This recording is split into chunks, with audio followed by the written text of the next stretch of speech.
क्या गजब दलाल है ज्ञानेश कुमार। ममता के पूर्व सांसद और ममता के नेता यही कहते हुए नजर आए।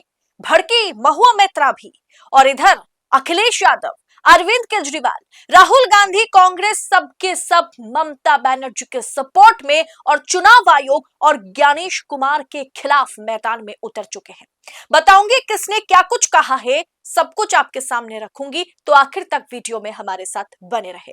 नमस्कार, मैं हूं आपके साथ अदिति और आप 4 PM देख रहे हैं। दोस्तों, सबसे पहले आप साकेत गोखले, जो कि ममता के पूर्व सांसद रहे राज्यसभा में, और आज जो delegation election commission of India में पहुंची थी और जाकर के ज्ञानेश कुमार के साथ मुलाकात की थी, उस टीम में साकेत गोखले भी मौजूद थे। साकेत गोखले ने सीधे तौर पर ज्ञानेश कुमार को दलाल कह दिया। कहा what a Dalal he is. जरा देखिए साकेत गोखले ने क्या ट्वीट किया। आपके स्क्रीन पर ट्वीट है दोस्तों। साकेत गोखले लिखते हैं, imagine what a dalal Gyanesh Kumar is. Election commission of India official handle tweets singling out one political party. Does this criminal chief election commissioner have the guts to tweet saying straight talk to BJP. It's a joke to call ourselves a democracy when the election body has become a pimp for Modi Shah. उन्होंने सिर्फ यहां पर ज्ञानेश कुमार को दलाल नहीं कहा, बल्कि उन्होंने chief election commissioner को क्रिमिनल तक कह दिया। दोस्तों, ये बहुत बड़ा आरोप है, बहुत बड़ी बात यहां पर ज्ञानेश कुमार पर साकेत गोखले ने की है। लेकिन साकेत गोखले ही सिर्फ नहीं दोस्तों, टीएमसी सांसद महुआ मैत्रा ने कह दिया कि टैक्स पेयर की पैसे से चुनाव आयोग चलता है। तो चुनाव आयोग किसी भी पॉलिटिकल पार्टी को इस तरह से टैक्स पेयर के पैसे लेकर के, जिनका काम है निष्पक्ष चुनाव कराना, वो ओपन थ्रेट किसी पार्टी के नाम लेकर के किसी पार्टी को नहीं दे सकता। Hello, this is Mahua Moitra, Member of Parliament from the All India Trinamool Congress. This is a special message for the CEC, Mr. Ganesh Kumar, and for the Election Commission of India. Mr. Kumar, you want some straight talking? We specialize in straight talking. I'm here to give you some straight talking. Mr. Kumar, you sit at the head of a constitutional body, the Election Commission, which is paid for by taxpayer money. It is not your business to issue open threats in the vilest language possible, the language of a street bully, to the second largest opposition party in India.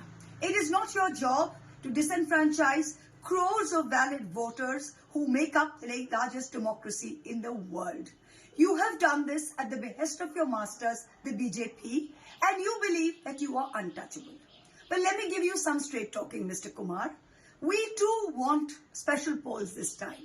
We want polls that are free from Delhi's control. We want polls where every valid voter in India is allowed to exercise their franchise for whosoever they wish. We wish for polls where you, the Election Commission, do not use your machinery and the resources, which are actually taxpayer resources, in your hands to misuse the CAPF and misuse all the forces by your specially appointed IPS officers. We wish that you and your CEO in West Bengal do not roam around Bengal with nominees of the BJP and elected representatives of the BJP. दोस्तों, आज के समय में सत्ता की आंखों में आंखें डालकर पत्रकारिता करना मुश्किल हो गया है। हमारे 4 PM नेशनल यूट्यूब चैनल और फेसबुक चैनल को, जिसे आपका प्यार और विश्वास हमेशा से मिलता रहा, उसे बंद करके सरकार ने यह साबित कर दिया कि वो आपके सवालों से कितना डरती है। मुश्किल दौर है, लेकिन हम ना रुके थे और ना ही रुकेंगे।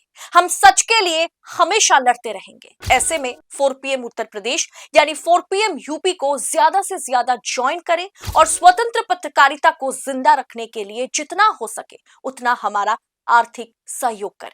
आपके सहयोग से ये जंग हम जीत कर रहेंगे। दोस्तों, आपको पता होगा, आपको मैंने सुबह की वीडियो में दिखाई थी कि इलेक्शन कमीशन ऑफ इंडिया ने आज एक ट्वीट किया था, और वो ट्वीट बड़ा विवादित ट्वीट बन गया है, क्योंकि उस ट्वीट के जरिए उन्होंने टीएमसी, तृणमूल कांग्रेस पार्टी के नाम लिए हुए उन्होंने सीधा थ्रेट जो है वो उन्होंने टीएमसी को दिया था। इलेक्शन कमीशन ऑफ इंडिया ने खुली चेतावनी एक तरीके से ममता बनर्जी की पार्टी को दी है। और इस ट्वीट आपके स्क्रीन पर है, इस ट्वीट को लेकर के बवाल मचा हुआ है, जहां पर अल्टीमेटम दिया गया है, election commission ultimatum to Trinamool Congress, election commission ultimatum to Trinamool Congress.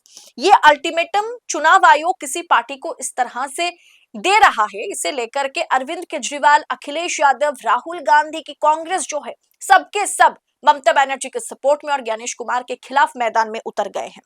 अब इसके बाद देखिए इस पर अरविंद केजरीवाल क्या ट्वीट करते हैं। अरविंद केजरीवाल लिखते हैं, उसी ट्वीट को, इलेक्शन कमीशन ऑफ इंडिया की उसी ट्वीट को हाईलाइट करते हुए अरविंद केजरीवाल लिखते हैं, अब ये कहने की भी जरूरत नहीं है कि चुनाव आयोग सीधे बीजेपी से निर्देश लेकर और बीजेपी के अंडर में काम कर रहा है। ये अब जग जाहिर है और बेहद दुर्भाग्यपूर्ण है। कम से कम ऐसी भाषा के ट्वीट करके इतने अहम संस्थान की इज्जत तो सरेआम मत उछालिए। ये अरविंद केजरीवाल ट्वीट करते हैं। इसके बाद अखिलेश यादव ने बस एक लाइन की ट्वीट करी, लेकिन वो बड़ा महत्वपूर्ण है। इलेक्शन कमीशन ऑफ इंडिया के इस ट्वीट को रिट्वीट करते हुए अखिलेश यादव लिखते हैं, बस इलेक्शन कमीशन ऑफ इंडिया रहित कर दे, यानी इलेक्शन कमीशन ऑफ इंडिया को बस हटा दे, बाकी सब अपने आप हो जाएगा। यानी इलेक्शन कमीशन ऑफ इंडिया अगर हट जाए तो पश्चिम बंगाल में चुनाव जो है वो निष्पक्ष तरीके से हो जाएगा, ये अखिलेश यादव कहते हुए नजर आए।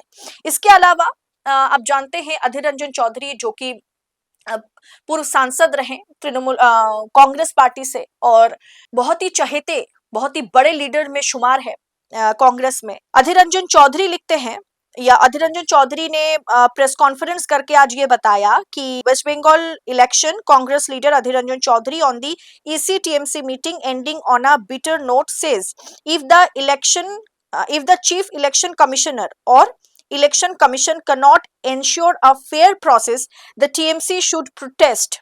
यानी TMC को प्रोटेस्ट करने की जरूरत है। इलेक्शन कमीशन को चुनाव निष्पक्ष हो, चुनावी प्रक्रिया निष्पक्ष तरीके से हो, ये सुनिश्चित करने की जरूरत है। अगर इलेक्शन कमीशन ये नहीं कर सकती है, चुनाव आयोग ये नहीं कर सकता है, तो तृणमूल कांग्रेस को प्रोटेस्ट करने की जरूरत है। यानी सीधे तौर पर यहाँ कांग्रेस भी ममता बनर्जी के समर्थन में और चुनाव आयोग के खिलाफ बोलती हुई नजर आ रही है। अब दोस्तों कुल मिलाकर के देखा जाए तो लगभग सभी पार्टियां, सभी विपक्षी पार्टियां, चाहे केजरीवाल जो इंडिया अलायंस में हिस्सेदारी नहीं रखते हैं अभी, वो आम आदमी पार्टी के मुखिया अरविंद केजरीवाल ममता बनर्जी के सपोर्ट में और इलेक्शन कमीशन को खड़ी खोटी सुनाते हुए आज केजरीवाल नजर आए। अखिलेश यादव भी उसी लहजे में बात करते हुए नजर आए। कांग्रेस पार्टी भी उसी लहजे में बात कर रही है कि कुछ तो घपलेबाजी पश्चिम बंगाल में करने की कोशिश में इलेक्शन कमीशन जुटी हुई है। और इधर महुआ मैत्रा, साकेत गोखले ने तो सरेआम क्रिमिनल चीफ इलेक्शन कमिश्नर को कह दिया है, दलाल कह दिया है। महुआ मैत्रा ने भी कहा है कि जो टैक्स पेयर के पैसे से इलेक्शन कमीशन ऑफ इंडिया या चुनाव आयोग चलता है, आपका काम है निष्पक्ष चुनाव कराना, भाजपा के एजेंडे के तहत काम करना बंद कीजिए। यानी कुल मिलाकर के देखा जाए तो चुनाव आयोग पूरी तरह से एक्सपोज हो गया है। चुनाव आयोग की मंशा, निष्पक्षता सब खत्म है। मंशा क्या है वो सबके सामने है। अब इस निर्लजता के साथ चुनाव आयोग इसे सुधारने की बजाय छाती चौड़ी करते फिर रहे हैं। फिलहाल इस अपडेट पर आपकी राय कमेंट बॉक्स में हमें बताएं जरूर, और ऐसी तमाम खबरों को यूं ही पाने के लिए 4 PM के साथ बने रहे। इस रिपोर्ट में इतना ही। रिपोर्ट अच्छी लगी है तो आगे फॉरवर्ड जरूर करें, शेयर जरूर करें और आजाद मीडिया को सपोर्ट करें। बहुत बहुत शुक्रिया आपका। जय हिंद, जय भारत।